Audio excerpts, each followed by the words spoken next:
الحمد للہ وکفا والصلاة والسلام علی عباده الذین اصطفى خصوصا علی افضلہم وخاتم النبیین محمد الامین وعلی آلہ وصحبہ اجمعین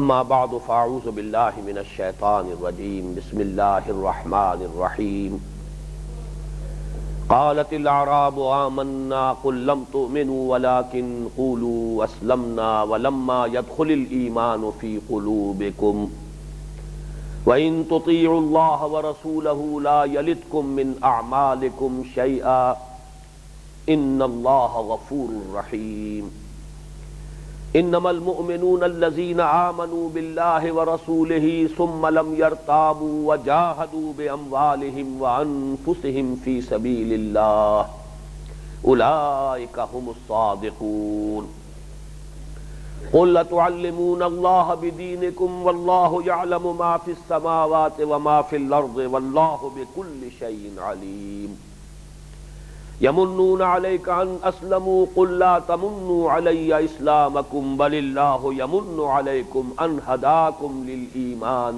إن كنتم صادقين إن الله يعلم غيب السماوات والأرض والله بصير بما تعملون صدق الله العظيم۔ گزشتہ نشست میں سورۃ الحجرات کی آیت نمبر 14 کے حوالے سے اسلام اور ایمان کے مابین فرق کے ضمن میں گفتگو ہو رہی تھی۔ اس سلسلے میں میں چاہتا ہوں کہ سب سے پہلے یہ بات نوٹ کر لیں کہ عام طور پر قرآن حکیم میں اسلام اور ایمان اور مومن اور مسلم مترادف اور ہم معنی الفاظ کی حیثیت سے استعمال ہوئے، ایک دوسرے کی جگہ بھی استعمال ہو جائیں گے اور بالکل ہم معنی اور مترادف الفاظ کے طور پر۔ اس کی وجہ بھی واضح ہے، جس طرح ہم کہتے ہیں تصویر کے دو رخ، ایک ہی حقیقت کے دو رخ ہیں، باطن میں ایمان، عمل میں ظاہر میں اسلام، ایک انٹیگریٹڈ پرسنالٹی، ایک شخصیت کہ جو ایک نفسیاتی اعتبار سے ایک وحدت ہے، اس کا یہ ظاہر و باطن در حقیقت ایک دوسرے سے گہرے طور پر مربوط ہے۔ تو ایمان بھی ہے، اسلام بھی ہے۔ اب اسے چاہے مومن کہہ لیجئے چاہے مسلم کہہ لیجئے، call the rose by any name it will smell as sweet۔ اس کے لیے میں چاہتا ہوں کہ خاص طور پر دو مقامات آپ کے سامنے رکھوں۔ سورہ ذاریات میں فرمایا فَأَخْرَجْنَا مَنْ كَانَ فِيهَا مِنَ الْمُؤْمِنِينَ فما وجدنا فیہا غیر بیت من المسلمین۔ جس قوم پر اللہ تعالیٰ کا وہ عذاب آیا جس کا ذکر ہو رہا ہے، آیات 35 اور 36 ہے سورہ ذاریات کی، یہاں یہ مومنین اور مسلمین کا لفظ بالکل ہم مانی۔ فاخرجنا من کان فیہا من المؤمنین، اس بستی میں جو بھی اہل ایمان تھے انہیں ہم نے نکال لیا عذاب کے آنے سے پہلے۔ فما وجدنا فیہا غیر بیت من المسلمین، اور نہیں پایا ہم نے اس میں سے کوئی ایک بھی گھر مسلمانوں کے سوا، مسلمانوں کا بس ایک ہی گھر تھا اور اسی میں سے ہم نے جو صاحب ایمان جو تھے وہی مومن تھے وہی مسلم تھے انہیں نکال لیا۔ تو معلوم ہوا کہ یہ دونوں الفاظ جو ہیں یہ بالکل ہم مانی ہیں۔ اسی طرح سورہ نساء کی آیت نمبر 94 میں فرمایا وَلَا تَقُولُوا لِمَنْ أَلْقَىٰ إِلَيْكُمُ السَّلَامَ لَسْتَ مُؤْمِنًا، اے مسلمانوں جو کوئی شخص تمہیں سلام کرے۔ اس کا پس منظر یہ ہے کہ جبکہ ابھی مشرکین اور مسلمانوں کے مابین حالت جنگ جاری تھی جزیرہ نماء عرب میں، ابھی فیصلہ کن مرحلہ نہیں آیا تھا مسلمانوں کے غلبے کا، اسلام کے غلبے کا۔ تو اب فرض کیجئے کہ مسلمانوں کا کوئی لشکر کسی طرف جا رہا ہے، کوئی شخص درمیان میں ملا ہے، وہ السلام علیکم کہتا ہے، یعنی وہ اپنے مسلمان ہونے کا اظہار کر رہا ہے کہ میں مسلمان ہوں، لیکن نظر آیا بظاہر کہ اس کے پاس کچھ مال ہے، اگر ہم اس کا اسلام تسلیم نہ کریں، اسے مشرک یا کافر سمجھ کر قتل کر دیں تو اس کا مال مال غنیمت کے طور پر ہم اس پر قبضہ کر سکتے ہیں۔ تو ایک ٹیمپٹیشن پیدا ہوتی تھی کہ یہ کہا جائے کہ تم مومن نہیں ہو، تم جھوٹ موٹ کا دعویٰ کر رہے ہو، تم صرف اپنی جان بچانے کے لیے یا اپنا مال بچانے کے لیے تم اسلام کا اظہار کر رہے ہو، اس سے روکا گیا۔ تمہیں یہ حق نہیں پہنچتا کہ جو شخص اسلام کا اظہار کر رہا ہو تم اس کو کہو کہ لست مومنا، کہ تم مومن نہیں، تمہیں قبول کرنا ہو۔ اسی طرح کا ایک واقعہ پیش آیا تھا حضرت اسامہ کے ساتھ، اسامہ ابن زید رضی اللہ تعالی عنہما۔ ایک جنگ میں دو بدو مقابلہ ہوا ان کا ایک مشرک سے، کافر سے، اور جب وہ اوور پاورڈ ہو گیا، وہ کافر، اس نے سمجھا کہ اب میں نہیں بچ سکتا، میں پورے طور پر ان کے قابو میں آ گیا ہوں، تو اس نے کلمہ پڑھ دیا، اشہد ان لا الہ الا اللہ واشہد ان محمد رسول اللہ۔ اب یہ حالات بالکل ایسے ہیں کہ جہاں تک سرکمسٹانشل ایویڈنس ہے وہ اسی کا ہے کہ اس نے جھوٹ موٹ کا کلمہ پڑھا ہے۔ اب تک یہ لڑ رہا تھا، مقابلہ کر رہا تھا، جب بالکل بے بس ہو گیا تو جان بچانے کے لیے بطور ڈھال اس نے کلمہ پڑھا۔ تو چونکہ اس کے لیے بہت ہی مضبوط گراؤنڈ موجود تھا یہ گمان کرنے کے لیے، تو حضرت اسامہ نے تلوار نہیں روکی، گردن اڑا لی، لیکن دل میں خلش نہیں، کھٹک نہیں۔ حضور کے پاس آ کر تذکرہ کیا کہ یہ ایسا واقعہ آیا، میں نے تو اسے قتل کر دیا۔ حضور نے فرمایا اسامہ تم نے کیا کیا؟ تم نے کلمے کو ہوتے ہوئے قتل کر دیا۔ حضرت اسامہ نے عرض کیا حضور اس نے جان بچانے کے لیے کلمہ پڑھا تھا، آپ نے اس کی نفی نہیں کی تھی، آپ نے تردید نہیں کی، لیکن صاف کہا اے اسامہ قیامت کے دن کیا جواب دو گے جب یہ کلمہ آئے گا تمہارے خلاف استغاثہ لے کر کے، اے اللہ میرے ہوتے ہوئے تلوار چلائی۔ تو جان لیجئے کہ بڑی اہمیت ہے اس کی کہ جو شخص بھی اسلام کا اظہار کرے، ہم اس کو یہ کہیں کہ تم مومن نہیں ہو، یہ بات بالکل یعنی یوں سمجھیے کہ خارج از بحث ہے، الا یہ کہ البتہ اس میں ایک استثناء ہوگا، کسی شخص کے بارے میں ہمیں اور کچھ معلوم نہیں، تب تو یہی حکم ہوگا جو میں بیان کر چکا ہوں۔ لیکن فرض کیجئے کہ اس شخص کے بارے میں معلوم ہوتا ہے کہ اس نے کلمہ تو پڑھا تھا لیکن یہ تو ختم نبوت کا قائل نہیں ہے، یہ کلمہ تو پڑھتا ہے لیکن یہ قرآن کے بارے میں یہ سمجھتا ہے کہ یہ محمد کا اپنا کلام ہے، یہ کلمہ تو پڑھتا ہے لیکن یہ بعث بعد الموت کا قائل نہیں، یہ کلمہ تو پڑھ رہا ہے لیکن یہ جنت اور دوزخ کو نہیں مانتا۔ اب تکفیر ہوگی، تکفیر ایک ثانوی عمل ہے، لیکن جہاں ایسی کوئی شے موجود نہیں ہے کہ جس کی بنا پر تکفیر کی جا سکے۔ اصل میں لفظ تکفیر کے معنی چھانٹ دینا، دھو دینا، جیسے کہ آتا ہے کفر عنا سیئاتنا، اللہ دور کر دے ہم سے ہماری برائیوں کو، تو تکفیر ہے مسلمانوں میں سے ان کو چھانٹ دینا، علیحدہ کر دینا، جدا کر دینا کہ جو واقعتاً مسلمان نہیں ہے۔ لیکن اس کی بنیاد ہوگی کوئی کہ ان کے قول میں، ان کے عقیدے میں، ان کے موقف میں کوئی بات ایسی ہے کہ جو ایمان کی جو بنیادی تعلیمات ہیں ان کے منافی، اس بنیاد پر تکفیر ہونا یہ ثانوی بات ہے۔ لیکن جس شخص کے بارے میں اور کچھ معلوم نہیں ہے اس کا ایمان کا دعویٰ ہم رد نہیں کر سکتے، ہم یہ نہیں کہہ سکتے لست مومنا، تو ہرگز مومن نہیں۔ بہرحال اس کے علاوہ بھی ویسے یہ مضمون تو چونکہ قرآن مجید کا بہت ہی عام مضمون ہے اور بہت تفصیل سے اس میں حوالے دیے جا سکتے ہیں۔ خود اسلام اتنی بلند شے ہے کہ حضرت ابراہیم، حضرت اسماعیل علیہ السلام کی دعا منقول ہوئی ہے سورہ بقرہ میں، ربنا واجعلنا مسلمین لک ومن ذریتنا امۃ مسلمۃ لک، اے اللہ مجھے، ہم دونوں کو، باپ بیٹا کو، ابراہیم اور اسماعیل علیہ السلام دعا کر رہے ہیں، ہم دونوں کو اپنا فرما بردار، اپنا مسلم بندہ بنائے رکھ، اور ہماری امت میں سے بھی، ہماری نسل میں سے بھی، ہماری اولاد میں سے بھی ایک امت مسلمہ برپا کی۔ تو اسلام تو بہت بڑی شے ہے، بہت بلند شے ہے، لیکن اسلام اور ایمان کا فرق جو کیا جا رہا ہے وہ بھی اپنی جگہ پر اس کو سمجھنا اور اس کا محل اور مقام اور اس کی اہمیت کو معین کرنا یہ اپنی جگہ ہے۔ تو پہلی بات تو میں نے آپ کے سامنے یہ عرض کی کہ قرآن مجید میں اکثر و بیشتر اسلام اور ایمان اور مسلم اور مومن مترادف اور ہم معنی الفاظ کے طور پر مستعمل ہے۔ البتہ اس میں ذرا ایک پوائنٹ اور نوٹ کر لیجئے، اور اس کے ساتھ ہی دو جوڑے اور بھی ہیں اصطلاحات کے کہ جن میں یہی نسبت ہے، اور وہ نسبت کیا ہے؟ عام اور خاص کی نسبت ہے۔ جیسے یہ ہے مومن اور مسلم، ایسے ایک لفظ ہے جہاد اور قتال، جس پر تفصیلی گفتگو کل ہوگی انشاءاللہ، جہاد اور قتال۔ اسی طرح ایک جوڑا ہے نبی اور رسول۔ یہ تین جو ہے پیئرز ہیں اصطلاحات کے، قرآن مجید کی بنیادی اصطلاحات کے تین جوڑے ہیں۔ ان تینوں کے مابین جو ہے دو فرد جو ہے ایک ایک جوڑے کے، ان میں وہی نسبت خاص اور عام ہے۔ یعنی مومن خاص ہے، مسلم عام ہے۔ ہر مومن تو لازماً مسلم ہوگا، ہر مسلم کا مومن ہونا ضروری نہیں ہے۔ اسی طریقے سے قتال خاص ہے، جہاد عام ہے۔ قتال تو لازماً جہاد ہے، لیکن ہر جہاد لازماً قتال نہیں ہوتا۔ اسی طرح رسول اور نبی ہے، ہر رسول تو لازماً نبی ہے، لیکن ہر نبی رسول نہیں ہوتا۔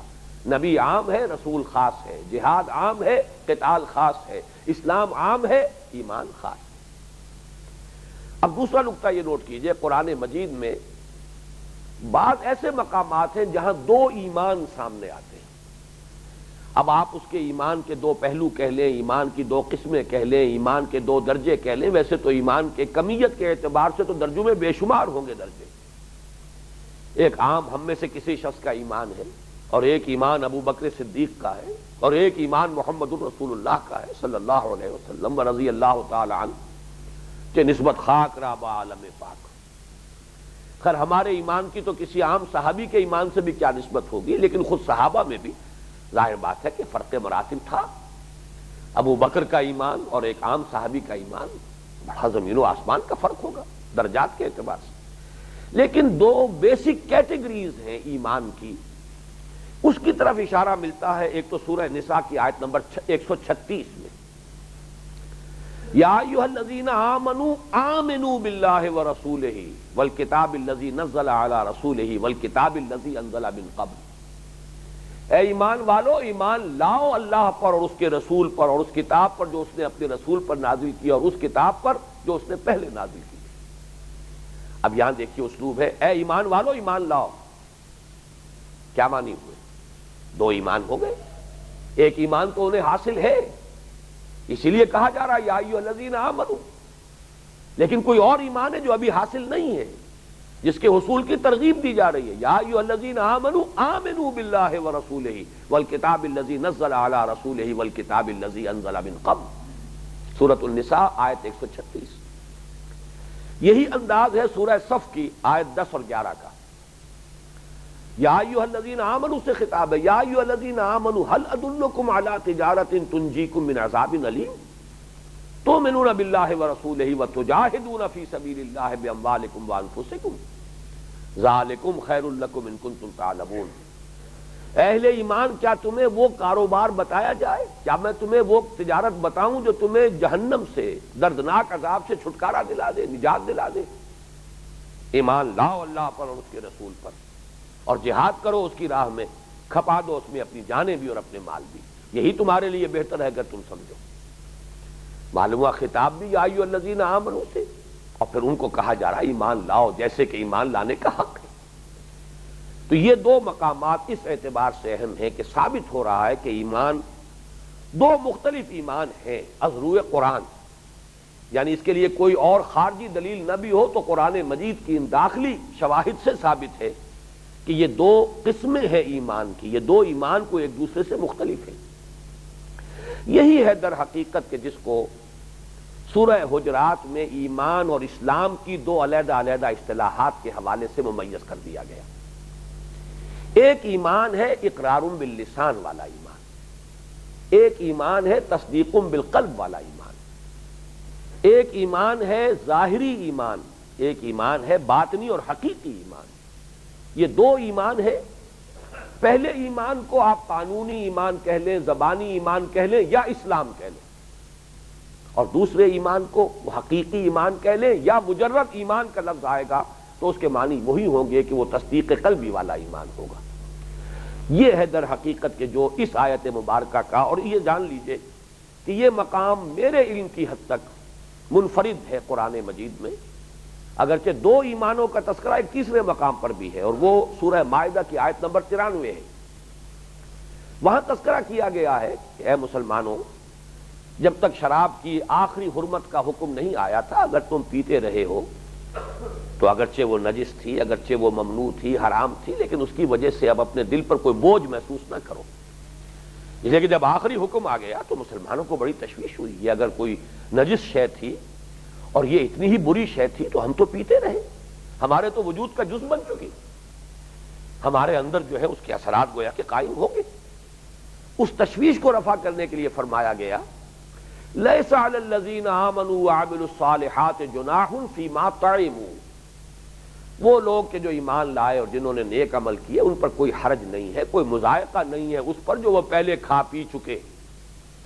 اذا متقوا وآمنوا وعملوا الصالحات ثم اتقوا وآمنوا ثم اتقوا واحسنوا واللہ یحب المحسنین، جب تک کہ یہ کیفیت برقرار ہے کہ وہ ایمان لائے اور انہوں نے نیک عمل کیے، پھر ان میں اور تقویٰ پیدا ہوا، پھر اور ایمان لائے، پھر ان میں اور تقویٰ پیدا ہوا اور وہ درجہ احسان پر فائز ہو گئے۔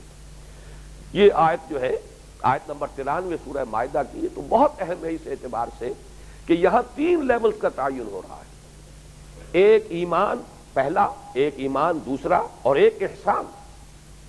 اور واقعہ کے اعتبار سے پہلا ایمان جو ہے وہ در حقیقت اسلام ہے، ظاہری ایمان، قولی ایمان، جیسے ہی کسی شخص نے کہا اشہد ان لا الہ الا اللہ واشہد ان محمد رسول اللہ، اس مومن ہو گیا۔ یہ اسلام والا ایمان ہے، یہ قانونی ایمان ہے جس کی بنیاد پر کہ اسے دنیا میں مسلمان سمجھا جائے گا۔ پھر اگر واقعتاً دل میں ایمان داخل ہو گیا اب وہ حقیقی ایمان ہے۔ اذا متقوا وآمنوا وعملوا الصالحات ثم اتقوا وآمنوا، دوسری مرتبہ پھر مزید تقویٰ ہوا، دل میں داخل ہوا ایمان، اب وہ ہوئے مومن۔ ثم اتقوا واحسنوا، پھر تیسرا درجہ یہ ہے ایمان اتنی گہرائی تک پہنچ جائے، جیسا کہ حدیث جبرائیل میں آیا ہے کہ انسان کی ایک ایسی کیفیت پیدا ہو جائے ان تعبد اللہ کانک تراہ فإن لم تکن تراہ فإنہ یراک، اس درجے استحضار ہو اللہ تعالی کے یقین کا کہ انسان ایسے اللہ کی بندگی اور اطاعت کر رہا ہو گویا کہ اپنی آنکھوں سے اللہ کو دیکھ رہا ہے، اور اگر یہ نہیں تو کم سے کم یہ کیفیت تو ہو، ہر وقت مستحضر رہے کہ میں اللہ کی نگاہ میں ہوں، اللہ مجھے دیکھ رہا ہے۔ اگر یہ کیفیت ہو جائے اور دائمی ہو جائے تو یہ درجہ احسان ہے، یہ بلند ترین منزل ہے عذرو قرآن۔ اسی کے حوالے سے اب نوٹ کیجئے، جیسا کہ میں نے عرض کیا تھا کہ اس آیت مبارکہ میں ایک مغالطہ لوگوں کو ہو گیا کہ شاید یہ منافقین کا تذکرہ ہے، اس کی میں وضاحت کر چکا ہوں پچھلی نشست میں، لیکن حوالہ دینا چاہتا ہوں کہ امام ابن تیمیہ رحمۃ اللہ علیہ اس آیت مبارکہ پر یہ قول الفیصل جس کو ہم کہیں گے، قول فیصل، وہ کہا ہے امام ابن تیمیہ نے۔ کتاب الایمان ان کی بڑی مشہور تصنیف ہے، اگرچہ اس کے اکثر مباحث تو وہ ہے کہ جو آج ہمارے لیے irrelevant ہو گئے، اس لیے کہ وہ جو منطق کا اور فلسفے کا معاملہ آیا تھا، یونان کی طرف سے جو حملہ ہوا تھا یونان کی منطق اور فلسفے کا، اس کے حوالے سے جو مسائل پیدا ہو گئے تھے زیادہ تر اس سے بحث کی گئی ہے، لیکن اس آیت پر بھی بڑی تفصیلی بحث موجود ہے کہ یہاں منافقین مراد نہیں ہے بلکہ یہ مسلمان ہی ہے کہ جن کے دلوں میں ابھی یقین والی کیفیت پیدا نہیں ہوئی تھی۔ اس کے ضمن میں چاہتا ہوں مزید کچھ احادیث آپ کو سنا دینا۔ سب سے پہلے تو یہ کہ حدیث جبرائیل جس کو کہ ام السنہ کہا گیا ہے، اس میں وہ 3 درجے قائم کیے گئے ہیں۔ حضرت جبرائیل نے پہلا سوال کیا اخبرنی عن الاسلام، دوسرا سوال اخبرنی عن الایمان، تیسرا سوال اخبرنی عن الاحسان، پھر چوتھا سوال بھی تھا قیامت کے بارے میں بتائیے اخبرنی عن الساعہ۔ اور اس کی ایک روایت وہ یہ حدیث جبرائیل جو ہے حضرت عمر سے بھی مروی ہے، حضرت ابو ہریرہ سے بھی مروی ہے، حضرت عبداللہ ابن عمر رضی اللہ تعالی عنہما سے بھی مروی ہے، حضرت عبداللہ ابن عباس سے بھی مروی ہے، 4 صحابہ سے یہ حدیث مروی ہے، اور یہ اپنی اہمیت کے اعتبار سے ام السنہ قرار دیا گیا اس کو کہ تمام سنت کی جڑ اور بنیاد ہے۔ جیسے سورہ فاتحہ ہے ام القرآن، ام الکتاب، ایسے ہی پورے حدیث کے ذخیرے میں یہ حدیث جبرائیل جو ہے ام السنہ ہے۔ اس میں ڈیفائن کر دیا ہے اللہ نے، اور ایک روایت میں الفاظ آئے کہ حضور نے فرمایا اراد ان تعلموا، اللہ نے یہ چاہا کہ تم سمجھو، علم حاصل کرو، اذ لم تسألوا، جبکہ تم نے خود سوال نہیں کیا۔ یہ سوال تمہیں کرنا چاہیے تھا کہ ہم مسلمان کس کو سمجھیں۔ اگر تو ایمان کی جو کیفیات بیان ہوئی ہے قرآن مجید میں ان کے حوالے سے آدمی اپنے آپ کو ناپنے تولنے بیٹھ جائے تو اکثر و بیشتر تو جو ہے انسان جو ہے یہ سمجھے گا کہ میں اپنے آپ کو مومن کہنے کا حقدار ہوں بھی کہ نہیں۔ وہ تو بڑے بلند معیارات ہیں ایمان کے، ظاہر بات ہے کہ ان کے اوپر پورا اترنا آسان کام نہیں، لیکن کیا اس بنیاد پر ہم ایک دوسرے کو ناپنے لگیں گے؟ اس بنیاد پر دنیا کا قانونی نظام چلے گا؟ اس دنیا پر معاشرت کا جو نظام ہے اور ریاست کا نظام اور شہریت کا فیصلہ اس بنیاد پر ہوگا؟ وہ تو ناممکن ہے۔ تو کوئی تو بنیاد ہونی چاہیے کہ جو کنکریٹ ہو، واضح ہو، کھلم کھلا ہو، صاف صاف ہو، جس کے بنیاد پر کہ اسلامی ریاست کی شہریت کی بنیاد قائم کی جائے اور مسلم معاشرے میں کسی کی شرکت یا عدم شرکت کا فیصلہ کیا جائے۔ اس کے ضمن سے اس میں فرما دیا گیا کہ ایمان کے 5 ارکان ہیں، اسلام کے 5 ارکان ہیں۔ سب سے پہلے شہادت اللہ الہ الا اللہ وان محمد رسول اللہ واقام الصلاۃ وایتاء الزکوٰۃ وصوم رمضان وحج البیت من استطاع الیہ سبیلا کے اضافی الفاظ بھی آتے ہیں۔ یہ 5 چیزیں ہیں کہ جو اگر کسی شخص نے پوری کر لی وہ مسلمان ہے۔ اسلام کی بنیاد، ارکان اسلام کا تصور یہ ہے، اور اس میں خاص طور پر نوٹ کرنے کی بات یہ ہے کہ یہاں پہ لفظ ایمان نہیں آیا، شہادت آیا۔ شہادت ایک ظاہری شے ہے۔ I testify that there is no God except Allah and I testify that Muhammad صلی اللہ علیہ وسلم is his messenger۔ یہ تو قول ہے، قول ایک عمل ہے۔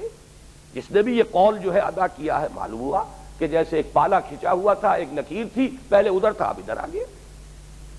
اب یہ کوئی عمل اس نے نہیں کیا، ابھی نماز کا وقت نہیں آیا ہے تو نماز بھی نہیں پڑھی، لیکن مومن وہ ہو گیا اس معنی میں کہ وہ مسلمان ہے۔ قانونی مومن اس کو اسی لمحے سے شمار کرنا ہوگا۔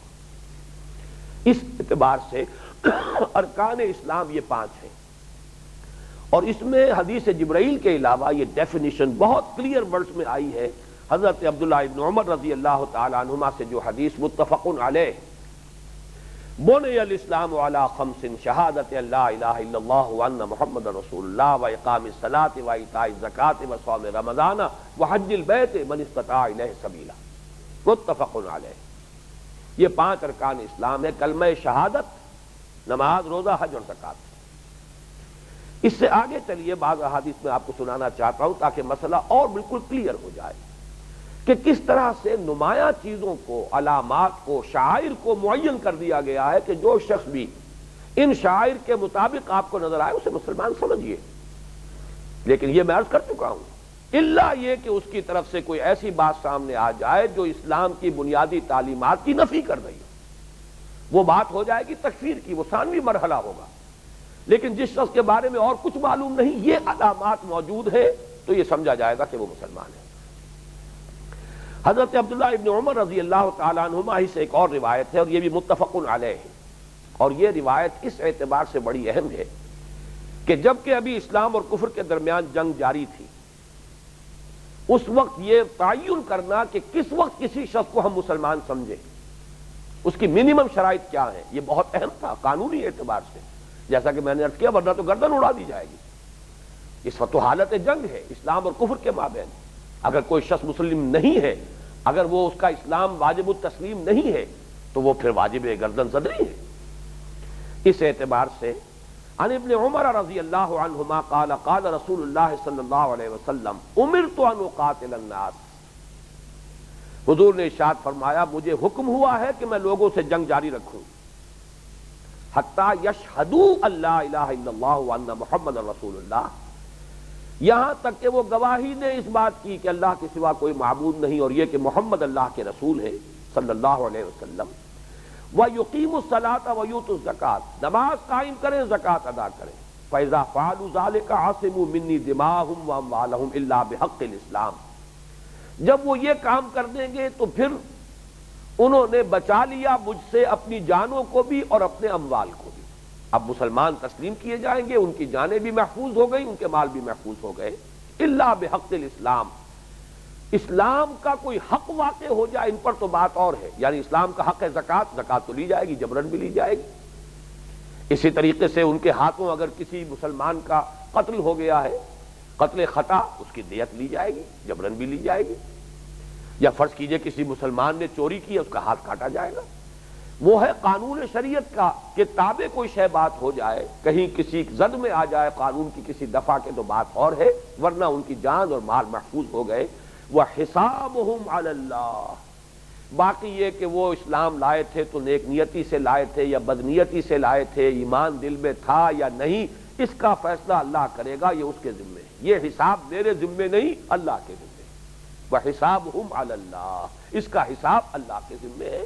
دنیا میں تو جس نے کہا اشہد ان لا الہ الا اللہ واشہد ان محمد رسول اللہ، اور نماز قائم کرنے اور زکوٰۃ ادا کرنے کا عہد کرے، اب وہ گویا کہ ہماری طرف سے وہ مسلمان تسلیم کر لیا گیا۔ میں یہاں پہ یاد دلا دوں کہ اسی حدیث کا حوالہ دیا تھا حضرت ابوبکر صدیق نے رضی اللہ تعالی عنہ۔ مانعین زکوٰۃ جنہوں نے انکار کیا تھا زکوٰۃ ادا کرنے سے، ان کے خلاف جہاد کا جب فیصلہ کیا، قتال کا فیصلہ کیا، جنگ کا فیصلہ کیا حضرت ابوبکر نے، تو بعض صحابہ نے انہوں نے کچھ مصلحت بینی کا مشورہ دیا، جس میں کہ حضرت عمر بھی شریک ہیں رضی اللہ تعالی عنہ، کہ اس وقت ذرا مصلحت وقت کو دیکھیے، 2 محاذ تو پہلے کھلے ہوئے ہیں۔ ایک تو حضور نے جو جیش اسامہ تیار کیا تھا، آپ اس کو بھی روکنے کے لیے تیار نہیں، کہ جو لشکر حضور نے تیار کیا ہو میں کیسے روک دوں۔ گویا کہ سلطنت روما کے ساتھ ٹکراؤ والا محاذ جو ہے وہ بھی کھلا ہوا ہے۔ ادھر جو نئے جھوٹے نبی کھڑے ہو گئے، ان سے تو قتال کرنا ہی کرنا ہے، اس میں کسی اختلاف کی گنجائش ہی نہیں، ان کے خلاف تو جنگ ہوگی۔ اب 2 محاذ، ایک باہر ایک اندر، پہلے سے کھلے ہوئے، یہ تیسرا محاذ نہ کھولیے، حالات کو دیکھیے۔ حضور کے انتقال کے بعد مسلمانوں کے دل ویسے بھی زخمی ہیں، مورال گرا ہوا ہے، 2 محاذ پہلے سے ہے، تیسرا نہ کھولیے۔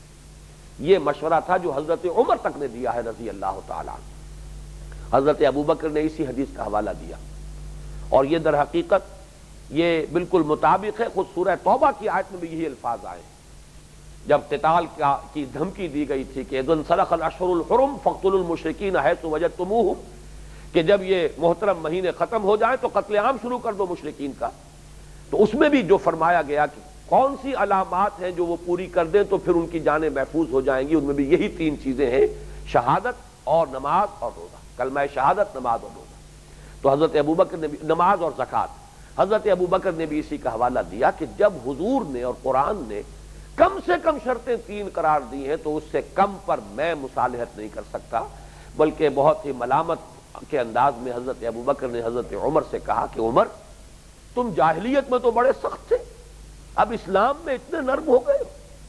اور پھر اپنی عظیمت کا جو اظہار کیا ہے حضرت ابوبکر صدیق نے کہ خدا کی قسم اگر کوئی اور میرے ساتھ نہ نکلا تو میں تنہا جاؤں گا اور جنگ کروں گا۔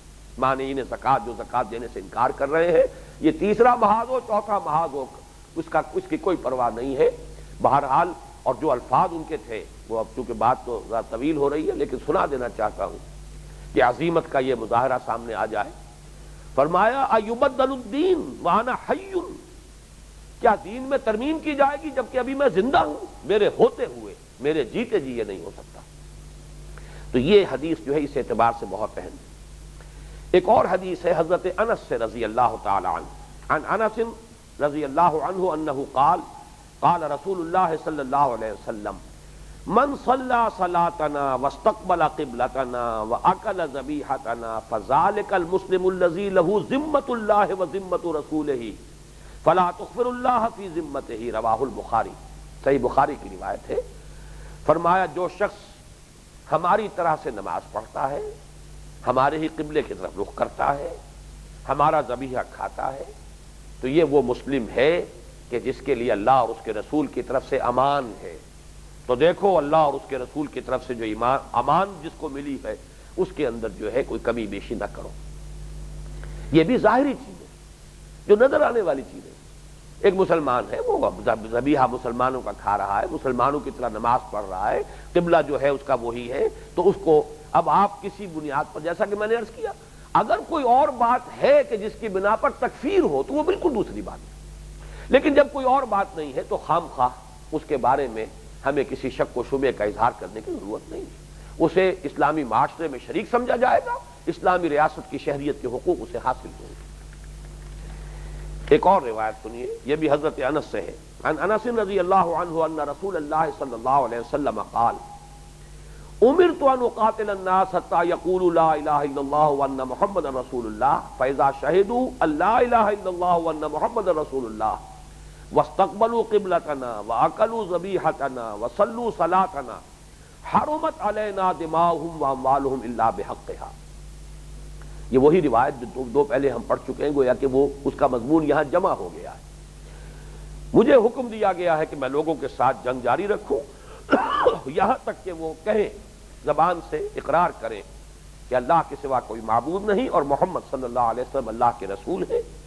پھر جب وہ یہ گواہی دے دیں اور وہ ہمارے ہی قبلے کی طرف رخ کریں اور ہماری ہی طریقے سے نماز پڑھیں، اور پھر یہ کہ ہمارا ذبیحہ کھائیں، تو ان کی جانیں اور ان کے مال ہم پر حرام ہو گئے۔ اب ہمیں حق حاصل نہیں ہے کہ کوئی دست درازی کرے ان کے جانوں پر یا ان کے مال پر۔ ایک بہت ہی اہم روایت اور ہے، وہ میں سنانا چاہتا ہوں۔ عن عبید اللہ ابن عدی ابن الخیار رضی اللہ عنہ قال، حضرت عبید اللہ ابن عدی رضی اللہ تعالی عنہ سے یہ مروی ہے، وہ فرماتے ہیں بینما رسول اللہ صلی اللہ علیہ وسلم جالس بین ظہر الناس اذ جاءہ رجل فسارہ۔ ایک روز اسی طرح حضور صلی اللہ علیہ وسلم صحابہ کے مابین تشریف فرما تھے کہ ایک شخص آیا اور اس نے کچھ سرگوشی کی، جیسے کہ علیحدہ سے گفتگو کرنا چاہ رہا ہو، کھل کر بات نہیں کر رہا تھا، دوسرے لوگ نہ سنے۔ سارہ، یہ باب مفعلہ ہوا سر سے، خفیہ طریقے سے کچھ گفتگو کی، سرگوشی کی۔ فلم ندر ما سارہ، تو ہمیں کچھ پتہ نہیں چلا کہ اس نے کیا خفیہ بات کی ہے، یہ خاموشی سے جو سرگوشی کی ہے کیا کی ہے، ہم نہیں سمجھ سکے۔ حتی جہر رسول اللہ صلی اللہ علیہ وسلم، یہاں تک کہ خود حضور صلی اللہ علیہ وسلم نے اپنی آواز بلند کر لی۔ فَإِذَا هُوَ يَسْتَأْذِنُهُ فِي قَتْلِ رَجُلٍ مِّنَ الْمُنَافِقِينَ، تو حضور نے جب بلند آوازی سے گفتگو کی تو ہمیں معلوم ہو گیا کہ مسئلہ کیا ہے۔ وہ شخص ایک شخص کو قتل کرنے کی اجازت طلب کر رہا تھا حضور سے، جس کے بارے میں گمان یہ تھا کہ وہ منافقین میں سے ہے۔ اب ہو سکتا ہے اس سے ذاتی جھگڑا بھی ہو، ذاتی اناد بھی ہو، اس کی بنا پر وہ قتل کرنا چاہتا ہے، لیکن اس بنیاد پر قتل کرنا چاہتا ہے، ورنہ تو یہ کہ مسلمان کے قتل کا جو ہے پھر اس سے حساب کتاب لیا جائے گا، قصاص ہو جائے گا، اس کی اپنی جان جائے گی، یا اس کے مقتول کے جو بھی ورثاء ہیں اگر دیت لے لیں تب تو پیچھا چھوٹے گا، ورنہ جان کے بدلے جان ہوگی۔ تو حضور سے اجازت لینے آیا ہے اور اس بنیاد پر لے رہا ہے کہ وہ منافق ہے، آپ مجھے اجازت دے دیجیے کہ میں اسے قتل کر دوں۔ تو محسوس ایسا ہوتا ہے اس حدیث کے بین السطور سے کہ حضور نے پہلے تو اسے خاموشی سے سمجھانے کی کوشش کی، جب وہ نہیں سمجھا تو پھر آپ نے بلند آواز سے وہ بات کہی تاکہ دوسرے لوگ بھی سن لیں۔ فَإِذَا هُوَ يَسْتَأْذِنُهُ فِي قَتْلِ رَجُلٍ مِّنَ الْمُنَافِقِينَ، تو ہمیں معلوم ہو گیا کہ وہ شخص اجازت طلب کر رہا تھا حضور سے منافقین میں سے ایک شخص کو قتل کرنے۔ فَقَالَ رسول اللہ صلی اللہ علیہ وسلم حِينَ جَهَرَ، تو جب حضور نے اپنی آواز بلند کر کے فرمایا تو ہمیں معلوم ہوا کہ آپ نے یہ فرمایا الیس یشہد ان لا الہ الا اللہ وان محمد رسول اللہ، کیا وہ شخص گواہی نہیں دیتا کہ اللہ کے سوا کوئی معبود نہیں اور یہ کہ محمد اللہ کے رسول ہے؟ فقال الرجل بلا، اس شخص نے کہا جی ایسا تو ہے، گواہی تو وہ دیتا ہے، ولا شہادت لہ، لیکن اس کی اس گواہی کا کوئی اعتبار نہیں۔ قال الیس یصلی، پھر حضور نے پوچھا کیا وہ نماز نہیں پڑھتا؟ قال بلا ولا صلاۃ لہ، اب وہ شخص تو چونکہ تلا ہوا تھا اس کو قتل کرنے پر، انہوں نے پھر کہا جی پڑھتا تو ہے لیکن اس کی نماز کا بھی کوئی اعتبار نہیں، کوئی نماز نہیں ہے اس کی، وہ خام خواہ کو صرف دکھاوے کے لیے، لوگوں کو دھوکہ دینے کے لیے نماز پڑھتا ہے۔ فقال رسول اللہ صلی اللہ علیہ وسلم، اب آپ نے فیصلہ کن انداز میں فرمایا اولئک الذین نہانی اللہ عن قتلہم، تو جان لو یہ وہ لوگ ہیں جو یہ دو شرطیں پوری کر رہے ہوں کہ ان کو قتل کرنے سے اللہ نے مجھے روک دیا، اس لیے کہ وہ مسلمان شمار کیے جائیں گے۔ منافق بھی قانوناً مسلمان ہے، اس لیے کہ وہ تمام شرطیں پوری کر رہا ہے، وہ تو جھوٹ بول رہا ہے، یہ علیحدہ بات ہے، اللہ کے علم میں ہے، اللہ کے رسول بھی جانتے ہیں، بہت سے لوگوں کے بارے میں اللہ نے صراحتاً مطلع فرما دیا ہے حضور کو۔ پھر یہ کہ حضور بہرحال قیافے سے اتقوا فراست المومن فإنہ ینظر بنور اللہ، مومن کی فراست سے بچو، ڈرو، اس لیے کہ وہ تو اللہ کے نور سے دیکھتا ہے۔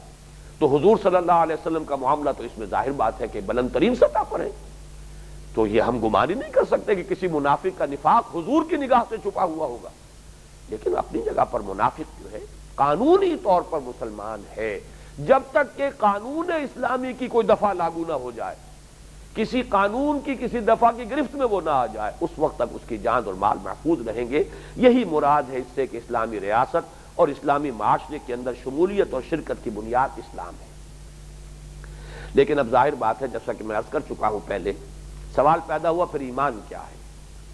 یہ جو اگلی آیت ہے اس پر تو گفتگو اصلاً ہمیں کل کرنی ہے، اس وقت صرف یہ نوٹ کر لیجئے انما المؤمنون الذین آمنوا باللہ ورسولہ ثم لم یرتابوا، انما بھی کلمہ حصر ہے۔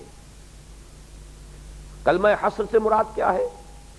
جیسے ہم کہیں زید عالم ہے، اس کا ایک مفہوم سمجھ میں آیا، زید صاحب علم ہے، لیکن جب ہم کہتے ہیں زید ہی عالم ہے، اب فرق واقع ہو گیا۔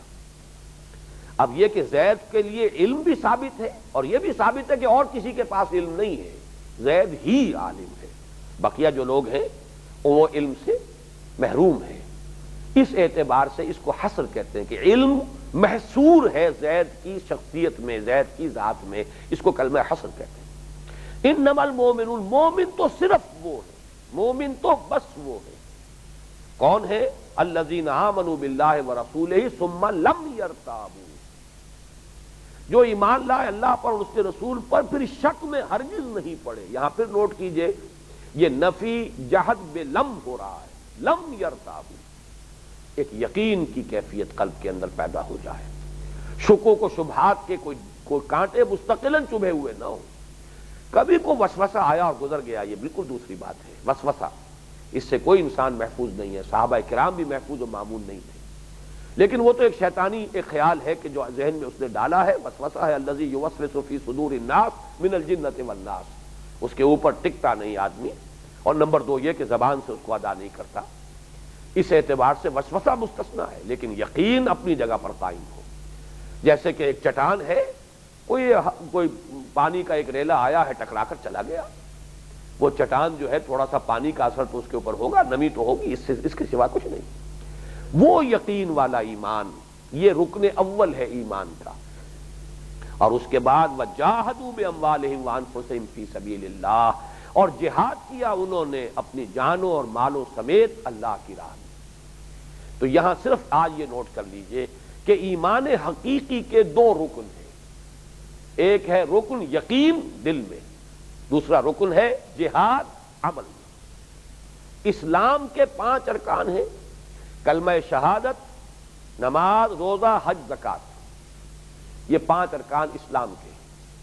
اور جیسا کہ میں عرض کر چکا ہوں پچھلی نشست میں، اسلام عام ہے، ایمان خاص ہے، ہر مومن مسلم تو ہے، لہذا یہ 5 ارکان تو گویا کہ ہیں، تبھی تو وہ مسلم ہے۔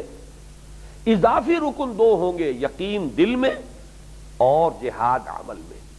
گویا کہ اگر ایمان اور اسلام کو آپ جمع کریں، ایک ایسا انسان جو مومن بھی ہے مسلم بھی ہے، 7 شرطوں پر پورا اترنا چاہیے۔ 2 کا تعلق ایمان سے ہے، زبان پر ایمان یعنی کلمہ شہادت، دل میں ایمان تصدیق بالقلب، یہ 2 تو ہو گئے ایمان، اور 4 عبادات، نماز، روزہ، حج اور زکوٰۃ، اور 5 میں جہاد، 2 جمع 5، 7 ارکان ہیں در حقیقت ایمان اور اسلام کو اگر جمع کیا جائے۔ علیحدہ کر دیجئے تو اسلام کے ارکان 5 ہیں، کلمہ شہادت، نماز، روزہ، حج اور زکوٰۃ، اور ایمان کے اضافی ارکان 2 ہوں گے، یقین والا ایمان دل میں ہو اور جہاد عمل میں ہو۔ اس جہاد کی اصل حقیقت کیا ہے، اس کے مراحل کیا ہیں، اس کے مراتب کیا ہیں، اس کے لوازم کیا ہیں، اس پر کل مفصل گفتگو ہوگی انشاءاللہ العزیز۔ اس وقت ہم آگے بڑھ رہے ہیں، آیت پھر ختم ہو رہی ہے اسلوب حصر پر، اولئک هم الصادقون، صرف یہی لوگ سچے ہیں دعوی ایمان میں جو یہ 2 شرطیں اضافی طور پر پوری کریں۔ 5 شرطیں پہلی اگر پوری کی ہے کسی نے، وہ مسلم ہے۔ ولیکن قولوا اسلمنا، تم کہہ سکتے ہو کہ ہم مسلمان ہیں اگر 5 شرطیں پوری ہو رہی ہیں، لیکن اگر چاہتے ہو کوالیفائی کرنا مومن کے لیے تو پھر 2 اضافی شرطیں ہیں، نوٹ کر لو، دل میں یقین اور عمل میں جہاد، صرف وہ لوگ سچے ہیں دعوی ایمان میں۔ اب اس کے بعد جیسا کہ میں نے ابتدا میں جب تعارف کے اور تمہیدی باتیں میں بیان کر رہا تھا سورہ حجرات کے بارے میں، تو اس کا پس منظر بیان کیا تھا کہ جب یہ لوگ جو فتح کے بعد ایمان لائے ہیں، اور یہ لوگ کہ جو اعراب میں سے تھے، ان کی کیفیت یہ بھی تھی کہ چونکہ ایک ہماری زبان کا ہریانہ کی زبان ہے، یہ تھوتھا چنا باجے گھنا، اردو میں بھی کہتے ہیں خالی برتن زیادہ کھڑکتا ہے، آواز زیادہ آتی ہے، کسی دیگچے میں اگر کچھ ہے تو وہ اس طریقے سے نہیں کھڑکے گا، جیسے کھنکے گا نہیں جیسے کہ خالی دیگچہ جو ہے وہ کھنکتا ہے۔ تو جن کے دل میں ایمان نہیں تھا وہ کچھ زیادہ ہی بڑھ چڑھ کے اظہار کرتے تھے اور احسان جتاتے تھے حضور پر بھی، اپنے اسلام کا بھی اعلان کر رہے ہیں اور احسان جتا رہے ہیں۔ خاص طور پر وہ لوگ جو بغیر لڑے بھڑے ایمان لے آئے تھے کہ دیکھیے حضور، ہم نے تو نہ آپ سے جنگ کی، نہ کبھی آپ کی مخالفت کی، ہم تو اسلام لے آئے، لہذا ہمارا حق کچھ زیادہ ہے۔ ہمیں کچھ صدقات میں سے بھی زیادہ حصہ ملنا چاہیے، ہماری رعایت زیادہ ہونی چاہیے، تو وہ زیادہ بڑھ چڑھ کر جو باتیں کرتے تھے اب اس کا تذکرہ ہو رہا ہے۔ پہلی بات تو یہ کہ تم کس کو بتانا چاہتے ہو کہ تم اسلام لے آئے؟ کیا اللہ کو جتلانا چاہتے ہو؟ قُلْ أَتُعَلِّمُونَ اللَّهَ بِدِينِكُمْ، یہ جو تم کہہ رہے ہو اپنا اسلام ایمان، اس دعویٰ اسلام کا ایمان کا یہ بڑھ بڑھ کر اور چڑھ چڑھ کر کس کو بتانا چاہتے ہو؟ اللہ کو۔ قُلْ أَتُعَلِّمُونَ اللَّهَ بِدِينِكُمْ، اے نبی ان سے کہیے کیا تم اپنا دین بتا رہے ہو، جتلا رہے ہو اللہ کو؟ واللہ یعلم ما فی السماوات وما فی الارض، حالانکہ اللہ تو جانتا ہے جو کچھ کہ ہے آسمانوں میں اور زمین میں۔ اگر تمہارے دل میں ایمان ہے، اگر تم واقعی ایمان والے ہو، تو کیا اللہ کی نگاہوں سے یہ بات چھپی ہوئی ہے؟ کیا اس کے علم سے باہر ہے؟ واللہ بکل شیء علیم، اللہ تو ہر شے کا جاننے والا ہے۔ دوسرے درجے میں اور اصل تھی بات یہ کہ وہ حضور پر احسان دھرتے تھے، یمنون علیک ان اسلموا، اے نبی یہ آپ پر احسان دھر رہے ہیں، اصل میں یہ اللہ کو تو کیا جتلائیں گے، کیونکہ صدقات آپ کے ہاتھ میں ہے، تقسیم آپ کرتے ہیں، جو بھی مراعات اس معاشرے میں ہے اس کا اختیار بظاہر آپ کے ہاتھ میں ہے، لہذا یہ آپ پر احسان دھر رہے ہیں۔ یمنون علیک ان اسلموا، اب دیکھیے یہاں نوٹ کیجئے، یہاں لفظ اسلام اور ایمان پھر آ رہا ہے، یہ مقام جو ہے ایکسکلوسیو ہے اس اعتبار سے پورے قرآن مجید میں، اسلام اور ایمان ان کو علیحدہ علیحدہ بھی کیا گیا، لیکن اب اس آیت میں انہیں پھر جوڑا جا رہا ہے۔ یمنون علیک ان اسلموا، اے نبی یہ آپ پر احسان دھر رہے ہیں کہ اسلام لے آئے۔ قل لا تمنوا علی اسلامکم، کہہ دیجئے مجھ پر کوئی احسان نہ دھرو اپنے اسلام کا، بل اللہ یمن علیکم ان ہداکم للایمان ان کنتم صادقین، بلکہ اللہ کا احسان مانو، اللہ احسان دھرتا ہے تم پر کہ اس نے تمہیں ایمان کا راستہ دکھا دیا ہے اگر تم سچے ہو، اگر تم اپنے دعوی اسلام میں بھی سچے ہو۔ یعنی میں نے جیسے کہ عرض کیا تھا کہ ایک تو وہ لوگ تھے جنہوں نے دھوکہ دینے کی نیت سے کلمہ پڑھا، ان کی بات نہیں ہو رہی۔ اگر تم نے دھوکے کی نیت کے بغیر یہ اسلام کا کلمہ ادا کیا ہے، کلمہ شہادت ادا کیا ہے، تو گویا کہ اللہ کا احسان مانو، تمہیں اس راستے پر وہ اللہ لے آیا ہے کہ جس کی آخری منزل ایمان ہے، اب ایمان تک پہنچ سکتے ہو، رسائی حاصل کر سکتے ہو۔